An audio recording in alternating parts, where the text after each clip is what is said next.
Hi hello வணக்கம் viewers. இன்னைக்கு நம்ம மாஸ்டர் ஸ்பீக்ல பார்க்க போகிற மூவி என்ன கேட்டிங்கன்னா 2024 ஒரு தமிழ் டப்பிங்கில் கிறிஸ்மஸ் மூவியாக ரிலீஸ் ஆன ரெட் ஒன்.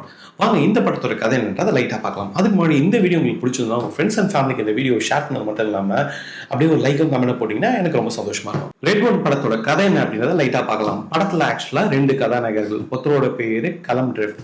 இவரு நார்த் போல்ல இருக்கக்கூடிய சாண்டா கிளாஸுக்கு ஒரு பர்சனல் செக்யூரிட்டி கார்டா இருக்காரு, ஒரு கமாண்டராவும் இருக்காரு. ஹீரோ நம்பர் 2, இந்த ஹீரோட பேரு ஜாக் ஹோமாலி.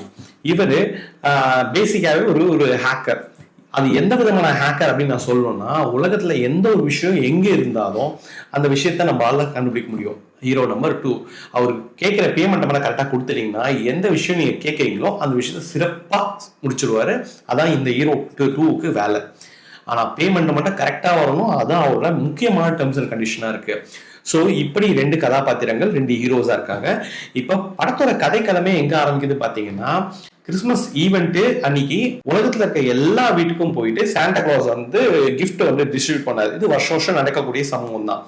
அப்படி இருக்க தருணத்துல இந்த வருஷம் நம்ம சாண்டா கிளாஸ யாரோ ஒரு மர்ம நபர்களால அவர் கடத்தப்படுறாரு. இப்போ ஹீரோ நம்பர் 1 என்ன பண்றாருன்னா, சாண்டா கிளாஸ் கடத்தப்பட்டாரு, இப்ப இதை வந்து எப்படியாவது கண்டுபிடிக்கணும் அப்படின்னு சொல்லிட்டு அவரே இறங்குறாரு. அந்த தருணத்துல ஒரு லேடி அவங்களுக்கு ஹீரோ நம்பர் 1க்கு, நீ போய் எப்படி போய் கண்டுபிடிக்க முடியும் சாண்டா கிளாஸ் எங்க இருக்காருன்னு முதல்ல ஹீரோ நம்பர் 2 ஒருத்தருக்கா பாத்தீங்களா, அவரு தான் அந்த மர்ம டீமுக்கு சாண்டா கிளாஸ் இங்கதான் இருக்காரு அப்படின்னு சொல்லிட்டு காட்டி கொடுத்தது. சோ என்ன பண்றான், அவனை தூக்கின்னு வந்தானா அதை வச்சு நம்ம சாண்டா கிளாஸ் எங்க இருக்காரு சொல்லிட்டு நம்ம ஈஸியா கண்டுபிடிக்கலாம். அங்கிருந்து நம்ம சாண்டா கிளாஸை மீட்டு கொண்டு வந்து நம்ம கிறிஸ்துமஸ் ஈவெண்ட் அன்னைக்கு சூப்பரா அந்த கிஃப்ட் எல்லாம் வழக்கம் போல எல்லா வீட்டிலும் டிஸ்ட்ரிபியூட் பண்ணலாம். இதுதான் டாஸ்க். ஒரு நாள் டைம் கூட கிடையாது. சட்டுப்பட்டு நீங்க களத்துல இறங்கி கண்டுபிடி அப்படின்னு சொல்லிட்டு ஹீரோ நம்பர் 1க்கு இந்த வேலையை ஒப்படைக்கிறாங்க.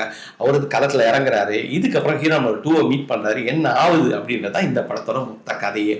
இந்த படத்தை பொறுத்த வரைக்கும் கிறிஸ் மார்கன் அப்படின்ற நபர் தான் எழுதி, ஜேக் கஸ்டன் அப்படின்ற நபர் தான் இயக்கின படம்.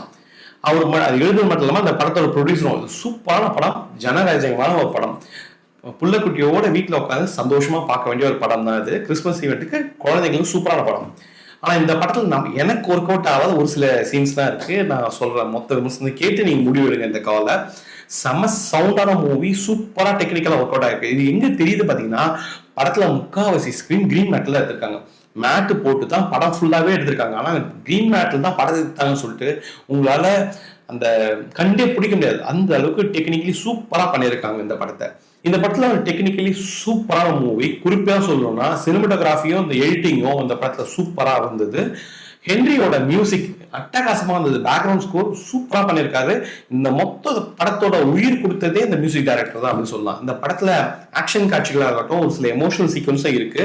அதே மாதிரி ஒரு கிறிஸ்துமஸ் ஈவெண்ட் அன்னைக்கு சாண்டா கிளாஸை போய் கிஃப்ட் எல்லாம் கொடுக்குறாரு அப்படின்னா, அவர் கொடுக்குறாரு கொடுக்கல அப்படின்றதுதான் நெக்ஸ்ட் விஷயம். அவர் கொடுக்குறாரு அப்படின்ற ஒரு தருணத்துல அந்த ஒரு ஜோஷ் நம்மளுக்கு எல்லாம் ஏற்படும் பார்த்தீங்கன்னா, ஒரு ஹாப்பினஸ். சாண்டா கிளாஸ் வந்துட்டாரு, நம்மளுக்கு எல்லாம் கிஃப்ட் எல்லாம் கொடுக்குறாரு அப்படின்னு சொல்லிட்டு அந்த குழந்தைங்களுக்கு அந்த எதிர்பார்த்து உட்காந்துட்டு இருப்பாங்க. அவங்க குழந்தைங்க வந்து தெரியாத தருணத்துல போயிட்டு இவர் கொடுப்பாரு அந்த கிஃப்டை. இந்த மாதிரி ஒரு சில தருணங்களை வந்து பெரிய ஃபீல் குட் மூவியா தான் இது எனக்கு தோணுச்சு.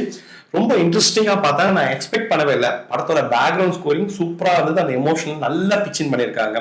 ஒரு சீனையும் மெயின்டைன் பண்ணது, இந்த எமோஷனல் சீனும் சூப்பரா இருந்தது. இது போக படத்தோட சிஜி விஎஃப்எக்ஸ் வந்து ஸ்பெஷலா சொல்றோம். நான் சொன்ன மாதிரி எல்லா சீனுமே கிரீன் மேட்ல எடுத்திருக்காங்க. ஆனா நீங்க பார்த்தா கண்டே பிடிக்க முடியாது, அந்த அளவுக்கு சூப்பரா பண்ணியிருக்காங்க. படத்துல சின்ன சின்ன விஷயங்களாக ஒரு சில விஷயங்கள்லாம் இருக்கு. படத்துல நம்ம ஹீரோ வரக்கூடிய ராக் டயன் ஜான்சன் இருக்கா பாத்தீங்களா, அவர் சின்ன சின்ன விஷயங்களா இருக்கட்டும், அதை வந்து ஒரு பெரிய விஷயமா சூப்பரா காட்டுவாரு. ஒரு சின்ன கார் மாதிரி கொடுப்பாரு, அந்த பெரிய கார் ஆகிடுவாரு. மேஜிக் விஷயம் நிறைய பண்ணுவாரு. அந்த பல விஷயங்கள் எல்லாமே ரொம்ப இன்ட்ரெஸ்டிங்கா இருந்தது. குழந்தைங்களுக்கு ரொம்ப பிடிக்கிற மாதிரி இந்த படம் அமைஞ்சது. படத்துல முக்கியமான கதாபாத்திரங்கள் அப்படின்னு சொல்லிட்டு கேட்டீங்கன்னா, ஒரு 5-6 கதாபாத்திரங்கள் தான் மொத்தமே. முதல்ல 2 ஹீரோ, டயன் ஜான்சன் ஒருத்தர் இருக்காரு, ராக்கு. நம்ம இன்னொருத்தர் வந்து கேப்டன் அமெரிக்கா, கிறிஸ் இவன்ஸ். 2 பேருமே அந்த கேரக்டர்ஸை செம்மையா பண்ணியிருக்காங்க. இந்த படத்தை மொத்தமா எடுத்து போனது உயிர் கொடுத்தே இவங்க 2 பேர் தான். லூசி லூ அவங்க ஒரு கதாபாத்திரம் பண்ணியிருக்காங்க. ஜே.கே. சிமன்ஸ் அவரு தான் வந்து சாண்டா கிளாஸா பண்ணியிருக்காரு. மனுஷனை பார்த்தா சாண்டா கிளாஸா பண்ணியிருப்பாருன்னு சொல்லல, சாண்டா கிளாஸாவே வாழ்ந்திருக்காரு. ரியல் சாண்டா கிளாஸ் அவரு தான் அப்படின்ற மாதிரி நம்மளுக்கு அந்த கேரக்டராகவே ரொம்ப ஃபிட்டின் ஆயிருக்கு. சூப்பரா பெர்ஃபார்ம் பண்ணியிருக்காரு. அதே மாதிரி நம்ம பார்க்கும்போது அந்த ஜோஷை கொடுக்குறாரு. இது போக நிறைய பேர் அங்கங்க சின்ன சின்ன கேரக்டர்ஸ் தான் பண்ணியிருக்காங்க. வில்லியா வரவங்க வேற லெவல். சின்ன சின்ன சீன்ஸ் தான் வராங்க, ஆனா அவங்க பார்க்கும் போது ரொம்பவே இம்பாக்ட கொடுக்குறாங்க. சூப்பரா பண்ணிருக்காங்க. ரொம்ப டெரர் வில்லன்னு சொல்ல முடியாது, சூப்பரா இருந்தது பாக்குறதுக்கு. இது கேம்பஸ் ஒரு கதாபாத்திரம் சித்தரிக்கப்படுது. அந்த கதாபாத்திரத்தை கூட கிறிஸ்டோபர் கிரிட்ஜு அவரும் சூப்பரா பண்ணியிருந்தாரு. என்ன ஒண்ணு, அந்த கேரக்டர் நீங்க பார்க்கும் போது ஆமா இது நம்ம ஐ படத்துல விக்ரமுக்கு போட்ட பியூட்டி அண்ட் பீஸ்ட்னு ஒரு பாட்டு வரும் பாத்தீங்களா, என்னோடு நீ இருந்தாலும் பாத்தீங்களா, அந்த பாட்டுல வர பீஸ்டுக்கு வர அதே மேக்கப்ல அப்படி டிக்டாவா போட்டிருக்காங்க அப்படின்னு தான் உங்களுக்கு தோணும். அந்த மேக்கப் வேற லெவலா இருந்தது. ரொம்ப ரொம்ப கஷ்டமான மேக்கப் அது. கிறிஸ்டோபர் யூஜியும் அந்த நல்லாவே பண்ணியிருப்பாரு. அந்த கேரக்டருக்கு என்ன தேவையோ அதை வந்து சிறப்பா பண்ணியிருப்பாரு. இது போக பேசிக்கா அந்த படம் வந்து ஒரு காமெடி ஆக்ஷன் படம் தான், குழந்தைகளுக்கான படம். ஆனா அந்த படத்தை பொறுத்த வரைக்கும் காமெடியாவும் ஒரு சில விஷயங்கள்ல சூப்பரான விஷயங்கள ஒர்க் அவுட் பண்ணியிருக்காங்க.